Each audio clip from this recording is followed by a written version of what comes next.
Yo, what's good, everybody out there? If you are new to the channel, subscribe, like, comment, and share. Let's talk about it, all right? So, Deantay Wilder versus Tyson Fury, the aftermath. Let's talk about it. First and foremost, I was wrong. And a beautiful thing happened last night, which is Tyson Fury has fully earned my respect. And I can name a bunch of scenarios and a bunch of different situations where that's happened. You know what I'm saying? Where that's happened to me. Roy Jones Jr. versus Antonio Tarver was one. Antonio Tarver fully earned my respect against Roy Jones. Lomachenko versus Gary Russell Jr. Going into that fight, I was a huge Gary Russell fan.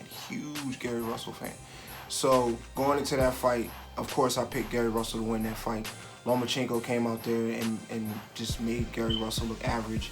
From then, you know, I've been a Lomachenko fan. So, I mean, Tyson Fury.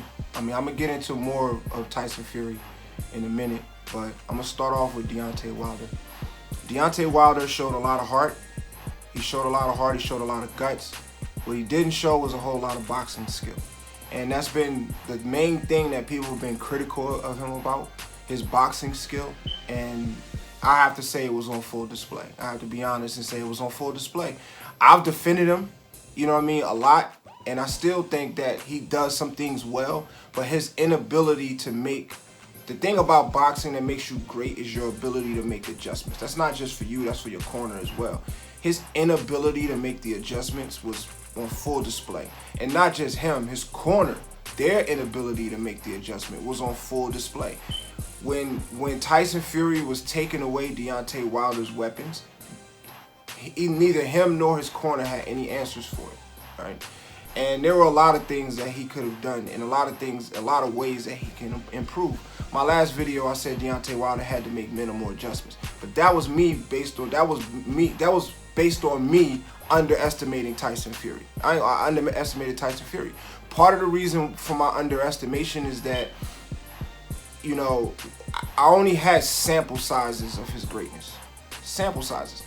The fight against Klitschko, you know, number one, Klitschko was old. He was past his prime. And you know, that was one of the things Tyson Fury was saying going into the fight. He's old, he's slow, and this is what he's going to do to him.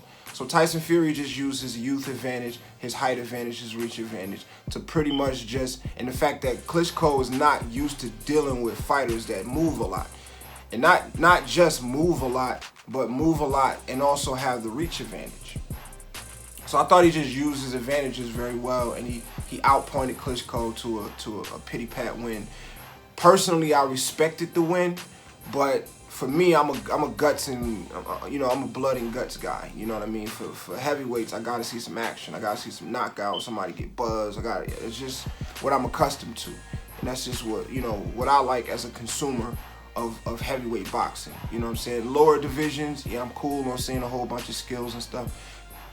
Heavyweight, yeah, I definitely want to see skills, but at the end of the day, I want to see a knockout. You know what I mean? And Tyson Fury delivered everything that I would want to see from a heavyweight fighter. So, Deantay Wilder, you know, he had a very one-dimensional game plan. He kept trying to. First of all, let's start with his jab, right? He displayed the jab. He had a jab. He was using the jab, right? But the problem with his jab is he was only using the jab to set up the right hand, the straight right hand, right? And even his jab, it was like, there are a lot of different ways to throw a jab. You know what I'm saying? I mean, there's a conventional, there's a stiff jab. You know what I'm saying? There's just a quick popping jab just to kind of, you know, touch him. Just quick, you know what I'm saying? Just quick touching him. You can throw a jab this way, right? You know what I'm saying? Guard here, you know, throw the jab in here just to, you know, mix it up a little bit. Kind of like an uppercut, but it's really just a jab, just tap him. You know what I'm saying? Jab this way. You know what I'm saying? Move your head offline, jab that way, right? Even the right hand. He seemed determined to throw that right hand straight down the middle. He just kept throwing it the same way. So Deantay Wilder needs a more diverse offensive arsenal. That's the next thing he need to work on. Everything don't have. He has long arms. Everything don't have to be.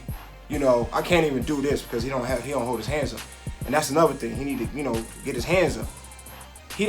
Everything don't have to be here to here, here to here, right? Some things could be from right here, bang, bang, bang, bang, bang, right? Short combinations, jab, jab, bang, bang, bang, bang, bang, bam. Big right hand. So there's a lot of things that he could have done. So he needs a more diverse offensive arsenal. Secondly, the second point, which is actually the first thing he needs to address, is his footwork. His footwork is absolutely atrocious. His footwork last night was absolutely atrocious. First thing he does wrong, very flat-footed. He fights with his heels on the ground. Whenever I train fighters, whenever I train young men who want to fight, I start with footwork first. That's the first thing I start with. Because when I was training, that's the first thing my coach started with, footwork.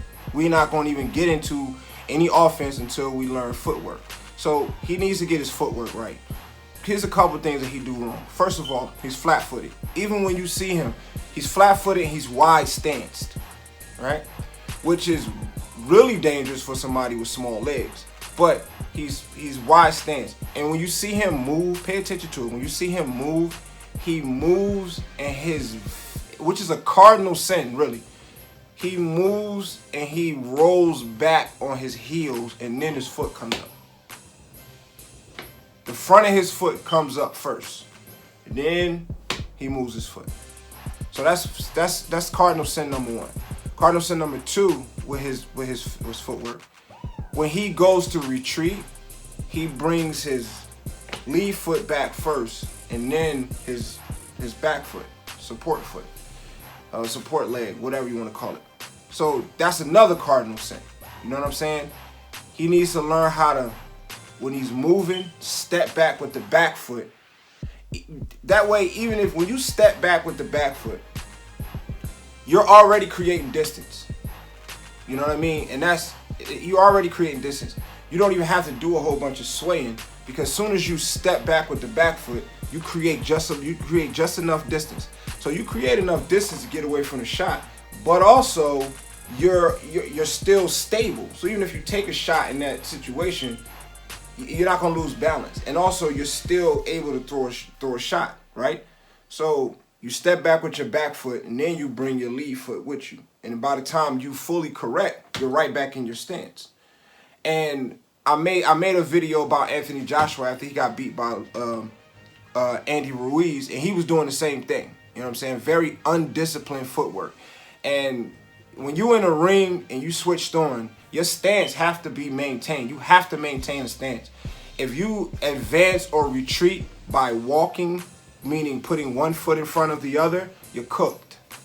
That's terrible footwork. So he had very terrible footwork, very uneducated footwork, very just very, very amateurish. Not even say amateurish. It was very bad footwork. His footwork is very poor. So that's the first thing that he needs to address. The third thing is he needs a more diverse defensive arsenal, right? His main thing is to lean back on shots. Well, the problem with that, without the adequate footwork to go with it, is that when you lean back and you flat-footed, you still stuck. It's kind of like a tripod. You still stuck. So for a person like Tyson Fury, who throws, who's throwing combinations while moving his feet, he's going to catch you every time. It's a recipe for disaster. He's going to catch you every time. You know what I'm saying? Leaning back on shots only work for a person who throws one shot at a time, right? Who just known for just going to throw one. Luis Ortiz is 1-2 shots at a time. Lean back on those, let them go, and then keep rocking.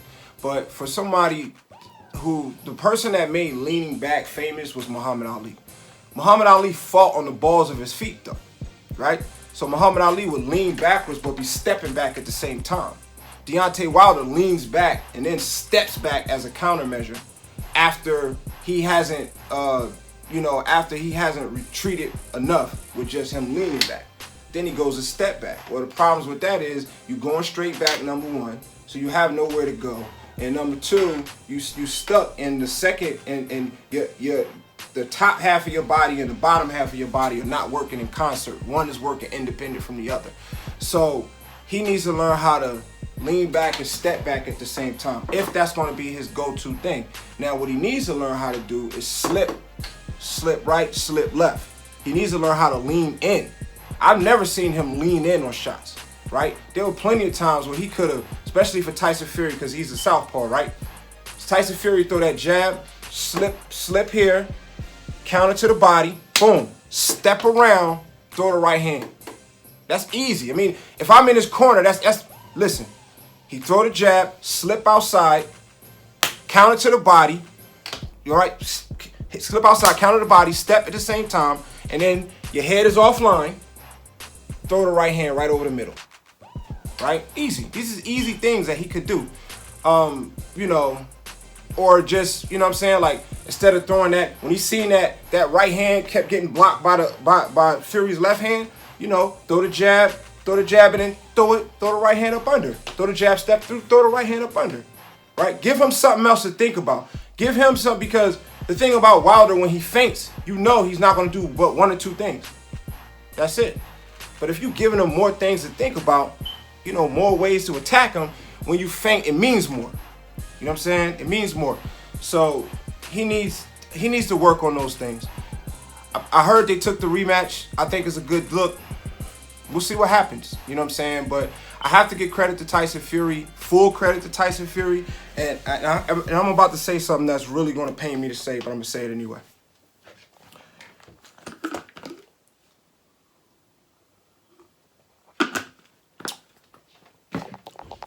Tyson Fury is the next Muhammad Ali. He's a modern day Muhammad Ali. May not be as far as, you know, well, by a lot of metrics, he's the modern day Muhammad Ali. Think about it. And I swear, like, I used to get emotional when this subject came up, but I got to give him his full credit. First of all, he's an oversized heavyweight. Right? Muhammad Ali, for the time, was an oversized heavyweight. When he beat Liston, you didn't realize how much bigger, well, taller, really, but he was bigger. How much bigger Ali was than Liston until you seen them two in the ring together. So he's an oversized heavyweight. For the time period, he's an oversized heavyweight. There's very few people that dwarfed Muhammad Ali in size, that were bigger than Muhammad Ali in size. There was very few people that he gave up a size advantage to. Most people he fought was either his same size or smaller. Joe Frazier was smaller than Muhammad Ali. So he's an oversized heavyweight. He moves well for a guy his size. He moves well for a guy his size. That's not a gimmick. He really does. And my biggest problems with Tyson Fury is that I hadn't seen him tested enough, and I've seen him fight a lot of bums. Outside of Vladimir Klitschko, he fought a lot of bums. His biggest win was against Steve Cunningham, who I'm not going to say he's a bum, but Steve Cunningham at his prime would not, you know, I don't think he could do anything with Wilder. I think Ortiz would probably beat him. I think he'll have a hard time. First of all, he's small. You know what I'm saying? He's only 6'1". You know, Tyson Fury's 6'9". You know what I'm saying? Steve Cunningham has always been, you know, very underwhelming as far as I'm concerned. You know what I'm saying? Like, you know, he hadn't really beat anyone of elite status or of note, in my opinion, right? So that's his biggest win outside of Vladimir Klitschko. Other than that, it's just a whole bunch of bumps. And, you know, and so that was always the thing that I was always skeptical about. He fought Wilder to a draw, beat Wilder convincingly. I can't ask for anything else as a boxing fan. He gave me beautiful boxing, gave me a knockout. I can't ask for anything else as a boxing fan. Anything else besides that, I'm hating on him. So back to my Muhammad Ali thing. His new Muhammad Ali. He's a self-promoter. He's probably the best self-promoter in the heavyweight biz since Muhammad Ali, right? I don't know if anybody remember his antics in the Klitschko fight, but when he dressed up like Batman, and somebody was dressed like either the Riddler or the Joker, came in, and in the middle of the press conference, he jumped over the table and wrestled him to the ground. Everybody was cracking up like this dude is out of his mind.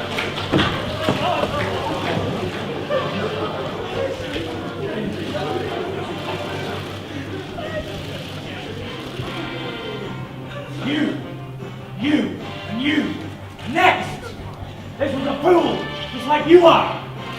Look at it.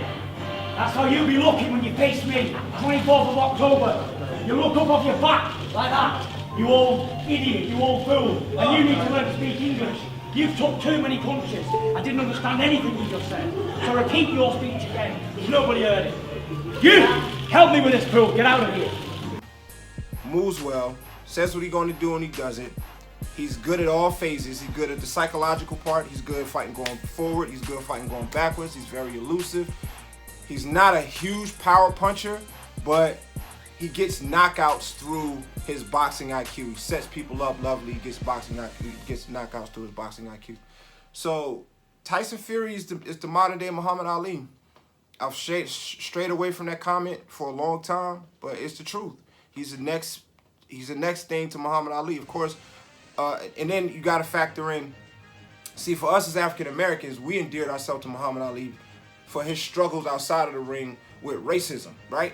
But there's a whole lot of people who are struggling with depression, drug abuse, mental illness as a whole, and for him to battle that and come back off of a long layoff, same way Muhammad Ali came back from his battles with racism, from a long layoff to first lose to Frazier and then beat Foreman and then beat Frazier. Same way, comes back from a long layoff of dealing with mental illness to come back and beat Wilder. Draw Wilder, right? Which most people thought, some people thought he lost, some people thought he won. It was a draw, and then come back and stop Wilder in dramatic fashion. He's a modern day Muhammad Ali.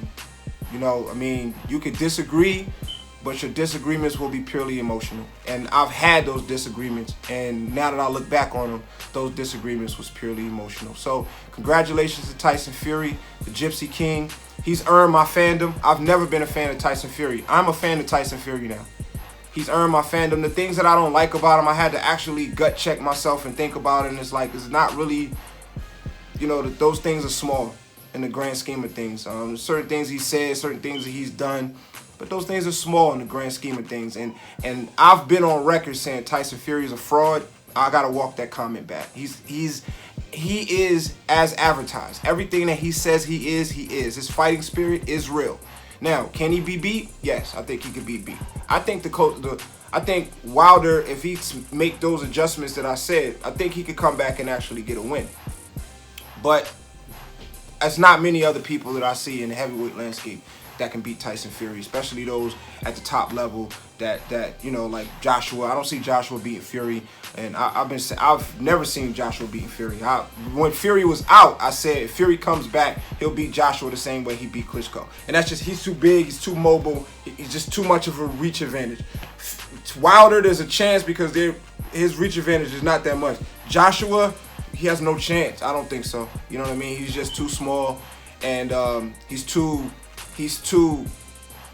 Tyson Fury is just, his IQ is up there. Whatever the recipe to beat you is, he's gonna figure it out and do it, and he's proven that. I can say that without emotion. He's actually proven that. He's proven it to me. He's proven it to the world, and I gotta give him his respect. So big up to the Gypsy King. Congratulations on the win. Let's see what happens with the rematch. On that note, hit the like button, subscribe, share. Let's talk about it. All right? Peace.